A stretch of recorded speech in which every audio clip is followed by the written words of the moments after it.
June 4th, 1944, just beyond Harland, Iowa. Dawn crept over the plains, and the first light unfurled like bright threads over damp grass. The air tasted of rain-soaked soil with a trace of sweetness drifting from neat rows of wooden boxes beside the barn. John Winslow Carson, 36, pressed his palm to a hive's rough frame, his flannel damp against his shoulders in the sticky morning. Bees stitched quiet paths around him, slipping through their wax-built halls with the focus of trained crews. For a moment he seemed less a farmer than a caretaker of a flying regiment. He scooped a spoon through a jar and let amber honey fall back in a smooth ribbon, thick and shining. His voice, worn by winters and smoke, cracked the hush. "Sweetest thing there is," he said, then added, softer, "But nothing about war is sweet." Somewhere between the hum of the hives and the far-off engines, a reminder lingered for those who subscribed to WW2 hidden archives to uncover stories like his that history nearly let fade. A vibration rose in the distance. Not a tractor, not a truck. He looked up as heavy bellies of B-17s skimmed the horizon, arrowing east toward the hard edge of the world. He did not raise a hand. There was no one in those machines he knew, not anymore. Mark, his younger brother, had gone to uniform months earlier, and the letters had thinned and then stopped. War felt far and intimate all at once, some roaring sky devil that ate up every strong back and left the fields to those who stayed. John wiped his thumb against his pant leg, turned for another jar, when a different growl cut through the hum of bees. A military truck rolled up the gravel. Olive paint chalked with dust, U.S. Army numbers on the door. A soldier hopped down with a clipboard and a flat prairie tone. "John W. Carson?" "That's me," he answered, careful. "You're on the requisition. Honey for shipment to the 8th. Records say 350 hives. Correct?" John paused, then nodded. "That's right. You folks truly need honey over there?" The man didn't blink. "We need anything that doesn't spoil. Anything that gives energy. Anything that lasts." While the truck eased back toward the barn, pride and helplessness crowded John's chest in equal measure. He wasn't loading rifles or shells, just food that glowed gold in glass. "Hard to win a fight with bee spit," he murmured, ashamed of the thought even as it came. He would learn he was wrong sooner than he could guess. Within 3 days, one idea born under his leaky roof would help a line of American trucks slip past danger on hedgerow roads in occupied France. Before that, many called him small, ordinary, nothing more than a man who kept hives. Then a trick with honey would bend fate a fraction. John Winslow Carson was never a parade hero. He was a practical hand, a keeper of land and insects, a man who had barely stepped beyond his county line. But by doing the work at his feet, he would step across an unseen threshold and change his place in the fight. He had come by the farm honest. Born in 1908, he inherited 160 acres, a barn that leaned, a string of knocked-around tractors, and a handful of hives tucked in shade near an apple tree. He coaxed the engines back to life, split fence posts, and learned the patient rhythm of bee seasons. By 1935, he had turned a hobby into a craft, managing more than 200 colonies, 12 million bees by the county agent's arithmetic. Most years he pulled as much as 3,000 pounds of honey, which made him one of the county's most reliable producers. Then December 7, 1941, burned across the radio. The country went to war, and every able hand was given a job. Some men boarded trains, others fed the trains and the men on them. John hurt his knee years back under a hay wagon. A doctor stamped 4F on his card. It felt like a verdict. While boys bled in places he could barely pronounce, he was told to plant, to harvest, to deliver. He obeyed, resentful and faithful all at once. Sugar vanished from shelves almost overnight. In 1942, the ration board pinned numbers on everything. Sugar dropped to 26 pounds a year per person, down from 100 in easier times. The government needed it for canning, for chemistry, for the ugly magic of explosives. People looked for a substitute. Honey answered. It fed, it didn't need ice, and it did not rot under a hot sun. Quartermasters took notice. Somewhere in a Department of Agriculture book, a clerk traced his finger down a column and circled John's name. Surplus capacity, dependable deliveries. A letter arrived offering a small contract, 700 pounds to a processor in Des Moines, to be tinned, stamped, and shipped toward the sound of guns. John carted the jars, made his mark on the forms, and went back to his bees.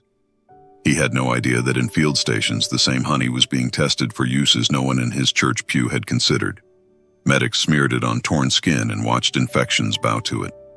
Mechanics spread beeswax blends along seams to keep water out. Grease monkeys rubbed a thin coat over metal faces to slow rust. Whisper crews tried it on hinges and fittings to tame squeaks at night. In his yard, wind bent the grass, planes droned, and the hives never stopped. By the close of 1943, he'd grown to 350 hives, more than 20 million bees, stacking capped frames until his storage room smelled like summer even in frost. He still felt tucked behind the world's main stage.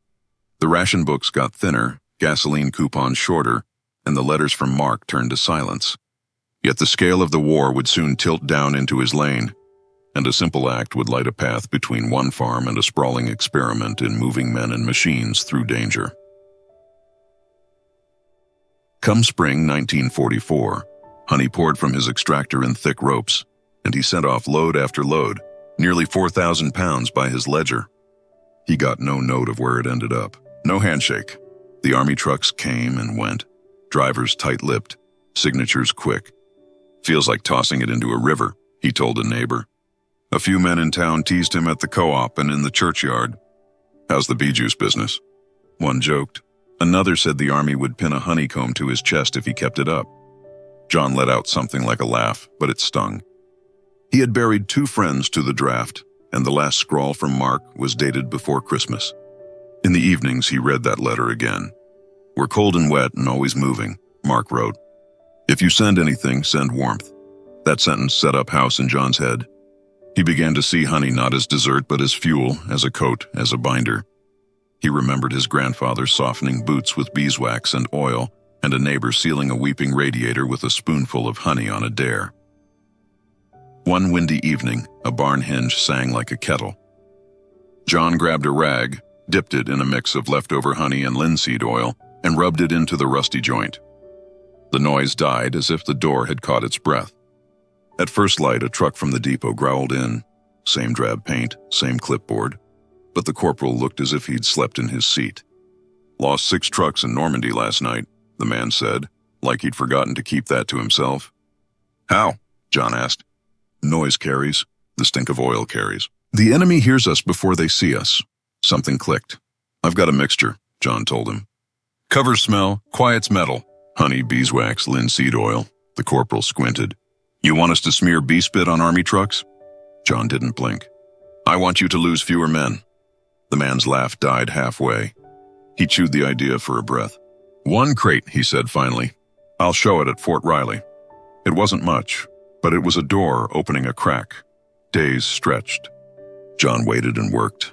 He stood by the hives and watched for the way bees glue the world down with propolis, sealing cracks, muffling their home against prying claws. You figured out silence before we did, he muttered to the tiny workers. On May 12th, a black sedan rolled across his yard. 2 men stepped out, one with a medic's band in his pocket, the other with the posture of logistics. No shine, no fuss. We heard you've been mixing, one said. John nodded once. We ran a trial, the other added. 3 trucks, axles, doors, exhaust shrouds. John waited, breath shallow. They ran quiet, the man said. Smelled like a bakery. The enemy didn't catch the sound until our boys were already past the ridge. He handed John a paper. You're authorized for 100 gallons a month. Codename Sweet Silence. John blinked, steadying himself on a workbench. The bees outside no longer hummed. They drummed. He had stepped across a line he could not see but could feel. By late May, the shed where he stored winter boxes had turned into a line of bubbling pots and sticky funnels. Buckets of raw honey leaned beside kettles of wax. Drums of linseed oil stood like sentries, and the air pressed sweet and heavy against his lungs. Every shelf was tacky. Flies wrestled in windows. He kept stirring, skimming, pouring. The Army labeled the batches SSC-7, Sweet Silence Compound No. 7, and a truck from Fort Riley came each week. No one told him where the barrels went, and he didn't ask. In mid-June, a short envelope found him. It bore foreign dust in a fast hand. Your blend works, it read. Coded 5 vehicles last week. Slipped behind them near Carentan. Took out 2 trucks. None of ours lost. Smelled like Christmas. Keep shipping. Sergeant B. Gentry, 59th Logistics, ETO. John read it twice and slid the paper into a clean mason jar, like putting a medal on a shelf where he could see it and stay humble. 72 hours after his first shipment left under the new orders, miles from any Iowa field, a convoy nosed along hedgerows so tight the leaves brushed the canvas tops.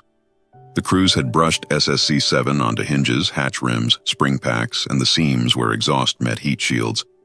A motor sergeant mixed a pinch of lampblack into the compound and smeared it thin over exposed metal to kill shine and fold scent into resin and wax. Engines idled in a lower note. Doors opened without that harsh bark of dry metal. Diesel breath dulled under the sweet, earthy veil.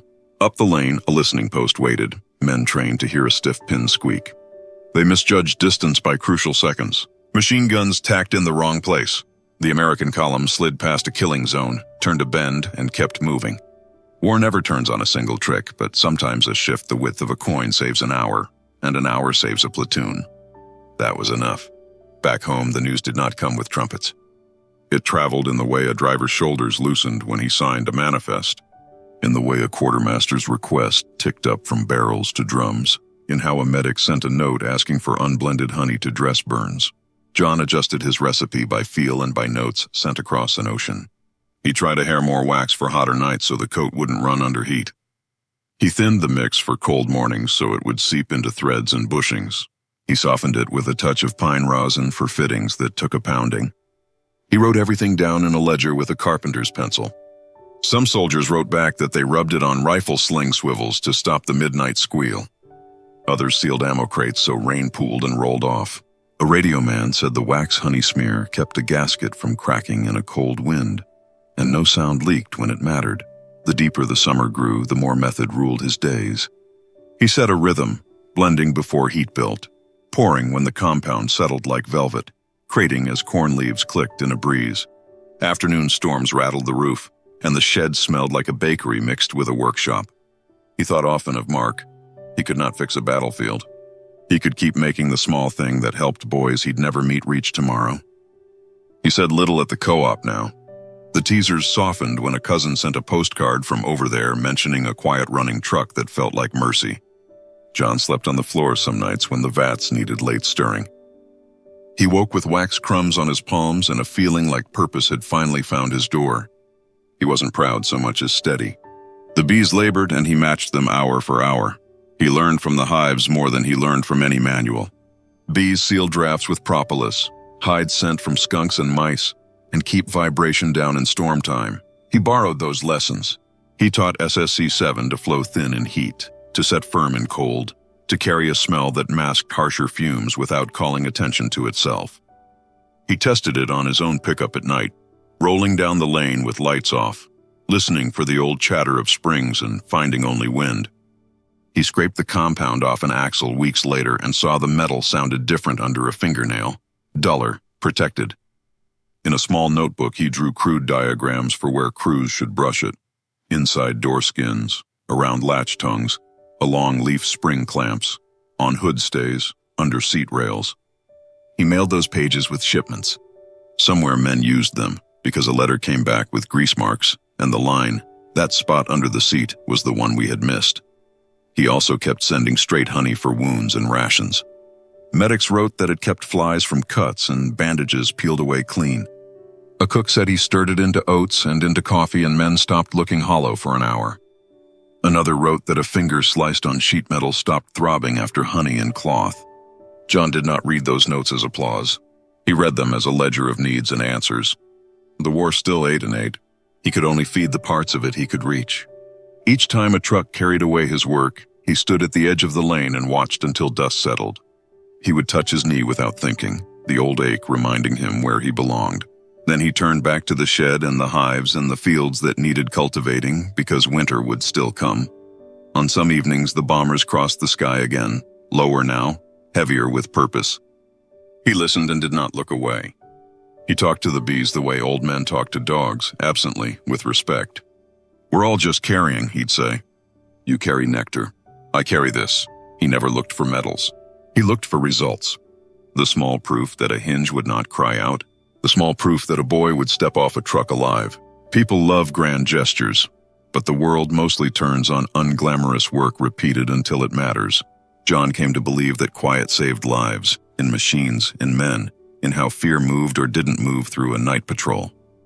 He watched a queen's new brood hatch and thought of the word future, and how it depends on 1,000 small acts done well.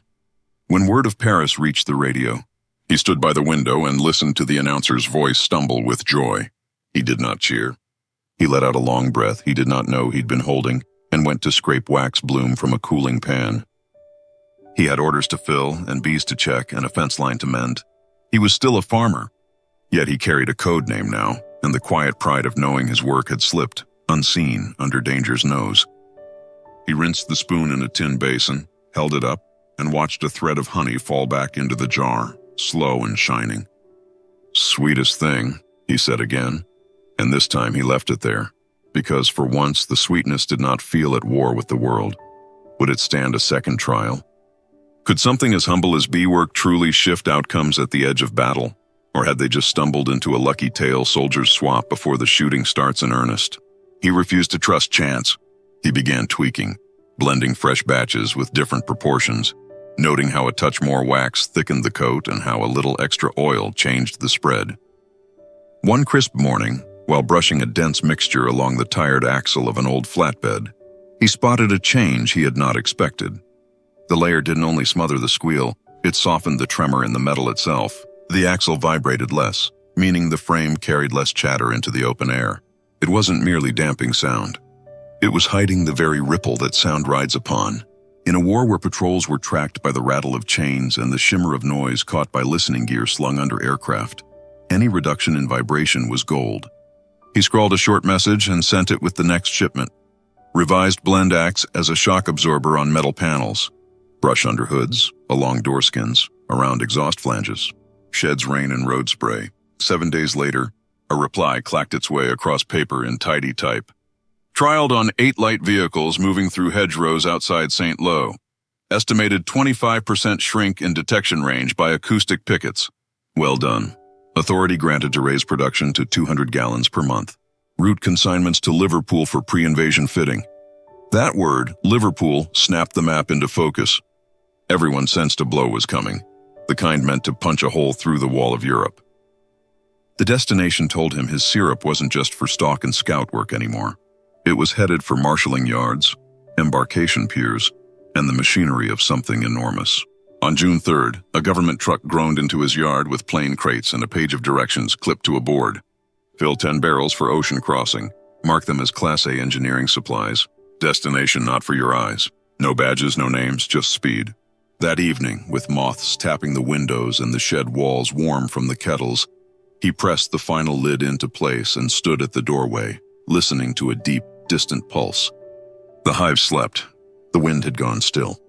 No stars showed, only that heavy, dull beating in the west that seemed to live in the ground itself. He couldn't know it yet, but those drums of dark, sticky quiet would touch sand within a week and a half, and somewhere behind hedges cut like walls. Men would smear a farmer's odd brew across metal skins before rolling into a stretch of road where every sound could be a death sentence. What began among boards and bees had crossed saltwater without ceremony. In Normandy on June 12th, 6 days after the first landings, the countryside shook with motion. American trucks crawled through potholes and shell scoops under a cover of dark, so tight men broke knuckles on tools they could not see. Hedgerows, thick earthen banks knotted with roots, split fields into green rooms where ambushes bloomed and vanished. This time there was a difference. Captain Lawrence Mendel, 3rd Armored Division, would later write about a column that slid past a place scouts had marked as a killing ground near Sainte-Mère-Église. No clatter from loose gear, no metal hiss when doors flexed, none of that hot, sour diesel breath that hangs long in wet air. We moved like a rumor, he put down later. They were listening for thunder and we brought them hush and molasses. The hush had a label now. The 7th iteration of the quieting blend, SSC7 in the ledgers, went on to hinge pins, leaf springs, latch tongues, and the elbows of exhaust lines. Grease monkeys in the field called it bee grease. Line troops with their black humor called it ghost syrup. Whatever the nickname, it made machines feel drawn in, their edges dulled, their presence folded into the night. Back in Iowa, he had no idea and no time to dwell. He kept the kettles rolling, skimmed foam from the surface, and tipped hot liquid into waiting tins. The sweet, heavy perfume soaked his clothes. Blisters rose on his hands. His shoulders ached from muscling filled drums onto the lip of the truck bed with a crowbar and a grunt. He did not slow. On June 22nd, a courier dropped a manila envelope without a word. Inside lay a torn, grainy photograph, edges frayed. In it, 6 trucks rested behind a wall of hedges near Carentan. A soldier crouched by a wheel hub, brush in hand above a small tin. On the back, written in pencil hard enough to groove the paper, 4 words, "Your stuff saved us." The picture hit him harder than neat paragraphs could. His bees, his shed, his sweat had traveled into harm's way and become part of a machine bigger than any farm. By July, the logistics branch stamped authority to widen the program into a dozen engineering outfits. Shipments climbed past 400 gallons a week. Word passed to British and Canadian units who asked for the blend for their nighttime raids in the Bocage and beyond.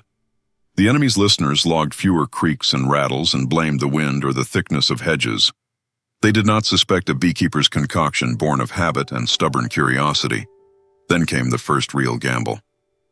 On July 29th, Allied intercepts caught a plan to pound a crucial American supply lane near St. Lo, just as convoys were due to feed forward positions. 3 divisions' worth of men and guns depended on those loads. If they were cut, units at the front would bend back under the strain. The decision was stark and swift. Send a full run, 84 trucks, coated front to tail with the quieting syrup. Mechanics had barely 6 hours to paint the guts and the seams. Brushes, mops, rag-wrapped hands, whatever would move the stuff went to work. The mixture was thick as treacle, warm and sharp in the nose, gluing itself to every joint and edge like sap from a cut tree. At 2 in the morning, the convoy rolled. No headlamps, no showy engine revs, no peep from doors. They moved like low clouds dragging across fields. German ears did not catch them. Mortars did not open. At 6, the last truck came over the line with its cargo intact. Not a single loss. The written summary kept it plain. Silence maintained concealment. Recommend continued deployment of SSC-7 on nocturnal movements. It read like an accounting note for what was, in truth, a small miracle in the ledger of supply. That same morning, a parcel turned up for him with a familiar hand. His brother had sent a field jacket that smelled of sweat, gas, and road, and a slip that read, "Your honey reached me before I did." He folded the paper and pressed it to his chest and held still. In late August, the war pressed toward a choke point north of Argentan. The fields and lanes around Falaise became a trap laying open for German forces retreating east. Estimates ran to tens of thousands. If the jaws closed, the line in France would snap. If a gap held open, the fight would drag on with a terrible cost. The bottlenecked corridor, scarcely 20 kilometers of broken farmland, turned every cart track and culvert into a contest. General Bradley's staff needed fuel, shells, bandages, and bread moving faster than retreating formations could block the way. They named the next run Echo 9. 212 trucks, 38 light vehicles, a dozen half-tracks, all stuffed with what the front would burn through by morning. The planned path swerved over farm bridges and through lanes the width of a kitchen. Just before nightfall, a motor pool officer gave an order that might have sounded laughable in a different war. Slather the Carson blend everywhere, metal met metal. The yard erupted. Drum-stamped SSC-7 rolled from a pallet. The syrup, dark, heavy, glinting like black gold, went onto hinge knuckles, axle packs, bonnet lips, clamp bolts, tailgate catches. The air tasted of roasted sugar and linseed. In one vehicle waited Sergeant Mark Carson of the 1st Armored, unaware that the goop soaking into the engine bay had been boiled and stirred by the same brother who used to shoulder him out of mud when they were boys. The only instruction passed down was simple. No squeaks, no stink, keep your head down, move. At 22:30, the line lit with low, even idle, and then the whole string eased into the night like a single animal breathing. No lamps cut the mist. Radios kept their tongues. The sky offered little guidance. Even the stars hid behind wool-thick cloud. They glided within 1,000 meters of a mortar team tucked in hedges near Troon, close enough that a cough might have carried, and scouts later swore the Germans never once swung a light or cocked a tube. But quiet buys time, not invulnerability. 10 miles on, over a rough span of planks above the dives, a German patrol caught a hint of motion and cracked a flare. White glare, then red. The first shots tore at the night. The column broke as trained, half surged to punch through while the rest slid toward a cut below the ridge to work around the fire. In a lead truck, Mark racked the .30 and pressed the butterfly trigger. "They've spotted us," he told the radio, voice taut. "Keep rolling."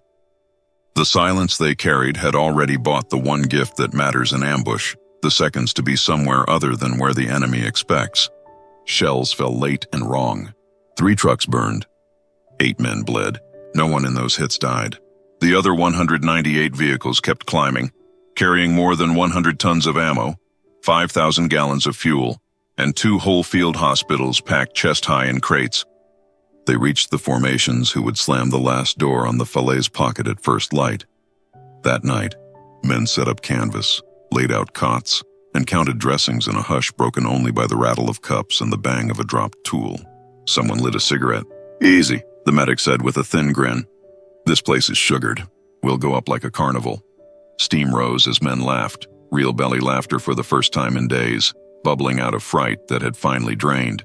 Reports began using the phrase Carson compound as if it were a proper name. During a briefing, an armored commander grunted something like, "Whatever trick is turning those rigs into whispers, keep it up."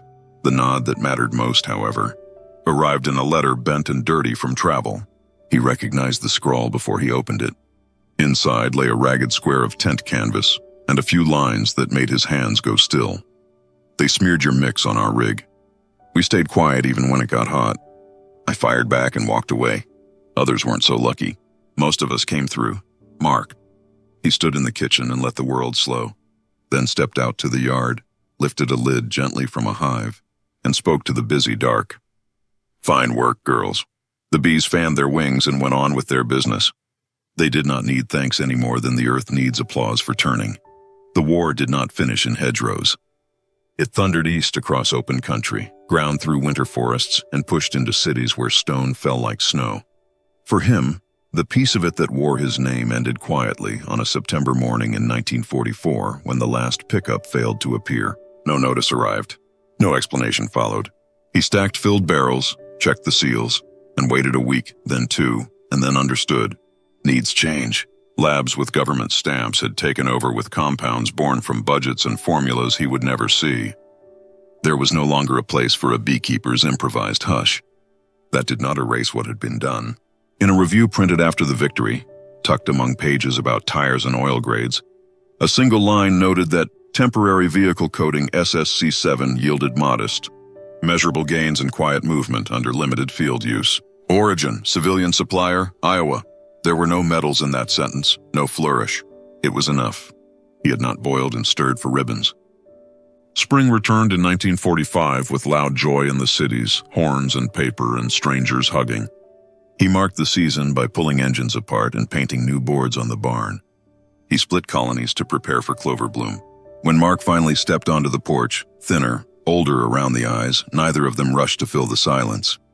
They drank coffee and watched the yard. At one point, Mark said without turning, "Heard they tried your goop on a ship's fittings." He smirked gently. "Maybe I sunk a U-boat by accident," he said, and they both laughed with their chins tucked to their chests. Time worked. The compound was never made again. Its measure lived only where all stubborn work lives, in the body of a man who learned by doing. In 1953, a government man walked the place with a sheaf of forms, asked when calves dropped and how many acres lay under corn, then at the end said, "Did your place contribute to the war effort?" He thought for a breath. "In a fashion," he answered. "I helped a few folks stay hard to hear." The man scratched nothing into his boxes. By the 60s, the barn leaned, and the old drums rusted in a row like empty soldiers, but the bees kept their rhythms regardless, unchanged by parades or plaques. He died in 1971 at 63. His name given a few lines in the county paper, a farmer, a keeper of hives, a brother. No mention of cargoes that found their way or doors that did not betray men in the night. But land keeps secrets kindly.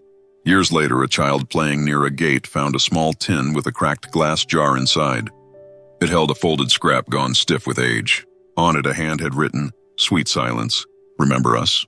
Maybe that is the right size for a legacy that does not loom. History tends to point to the loud. Plans drawn on maps the size of tables, speeches with echoes, guns whose names are taught to children. Yet sometimes the hinge on which a moment swings is a person alone in a warm shed, doing careful work with simple materials. A swarm sorting nectar, a substance made to feed and heal that ended up cloaking machines on bad nights. He never walked up a beach under fire. He never pulled a trigger that took a life. The thing he made rolled through mud and over bridges and did a rare thing in the Book of War. It kept people breathing without stopping someone else's breath. There is something deeply American and deeply human in that turn, an answer shaped by craft and patience, not by the wish to kill. A jar became a hush, for a sliver of time, quiet one. So it is worth asking what else we have misplaced along the edges of memory. How many fights were tipped by ideas so ordinary they looked like chores? How many lives were bent toward morning not by thunder, but by a softer hand? Tell me the most unlikely way you've seen someone make a difference. Put it in the comments. Stories like this sharpen the eye. If this one caught you off guard or made you measure the word service differently, pass it along. The sweetest parts of the past are often the ones we almost failed to notice.